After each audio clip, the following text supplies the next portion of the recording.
میرے رسول پاک صلی اللہ علیہ وسلم نے فرمایا جو اللہ کا ذکر کرے اور جو اللہ کا ذکر نہ کرے، مثل الحی والمیت، ان کی مثال اس طرح ہے جس طرح زندہ اور مردہ کی ہوتی ہے۔ گویا ذکر کرنے والا زندہ ہے، نہ کرنے والا مردہ ہے۔ یہ جس نے سارا دن رب کو یاد ہی نہیں کیا، اس کو سارا دن خیال ہی نہیں آیا۔ آپ کہیں سفر پہ نکلے ہوں، کہیں آپ دور گئے ہوں نا، تو آپ کو خیال آتا ہے یار صبح کی میں نے گھر ہی بات نہیں کی،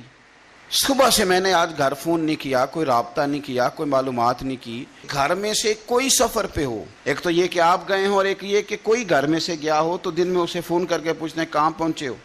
جس کام گئے تھے اس کا کیا بنا، خیال آتا ہے۔ اور اگر آپ نے کسی کو بھیجا ہو اور پیچھے سے فون نہ کریں تو وہ بھی کہہ دیتا ہے یار تو نے سارا دن حال ہی نہیں پوچھا۔ یعنی بندوں کے ساتھ بندوں کا رشتہ ہو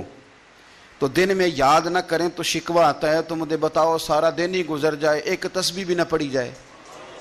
یعنی سارا دن بیت جائے اور انسان ایک تسبیح سبحان اللہ کی نہ پڑھ سکے، باقی اسے ساری کہانیاں آتی ہوں، باقی اسے سارا پتا ہو،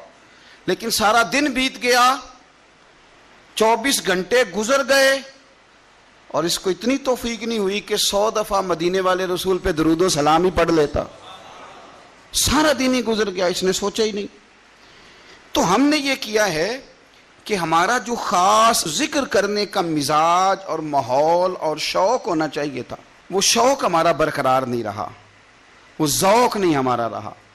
یعنی فارغ بیٹھے لوگ ہیں، بڑی دیر فارغ بیٹھے ہیں، کہتے ہیں جی میں صبح سے فارغ ہوں، بور ہو رہا تھا، کوئی سپارہ ہی پڑھ لینا تھا، کچھ تھوڑا سا نا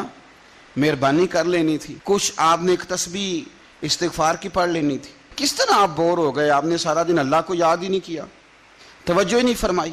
اور پھر اگر آپ اللہ کا ذکر کریں اور جس صفاتی نام کے ساتھ آپ اپنے رب کو یاد کر رہے ہیں اس کا معنی سمجھ کے کریں، یا رحمانو یا اللہ، یا رحمان یا رحمان یا رحمان، جب آپ کہیں گے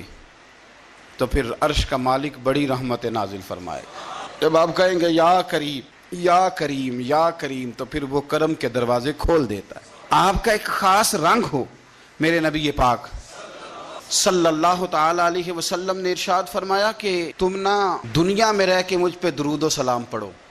فرمایا قیامت میں جب تمہارا دشوار گزار گھاٹیوں سے گزر ہوگا نا، یہاں تم بیٹھو گے سوکھ کے ساتھ درود پڑھو گے، لیکن فرمایا قیامت والے دن جب تمہیں دشوار گزار اور سخت راستوں سے گزرنا پڑے گا نا، تو دنیا میں سکھ کے ساتھ پڑا ہوا درود و سلام وہاں تمہارے لیے نور بن جائے گا، اور تمہیں رستہ دکھائے گا تمہارا درود و سلام، تمہیں ذوق دلائے گا۔